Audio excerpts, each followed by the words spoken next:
Може ли съдебният изпълнител да ви вземе жилището, което е единствено семейно жилище?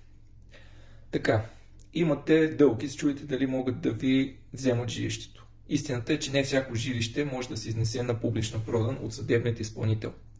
Ако жилището ви е единствено и в него живеете вие или вашия съпруг, съпруга, децата ви, съдебният изпълнител има право да наложи възбрана върху този имот, но няма право да го продаде чрез публична продан, освен ако дългът не е за ипотека върху същия имот.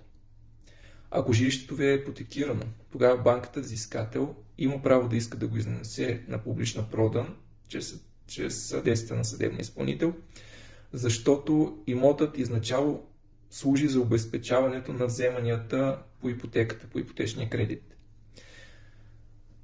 Винаги можете да подадете и възражение и доказателства, че имотът е несеквестируем, т.е.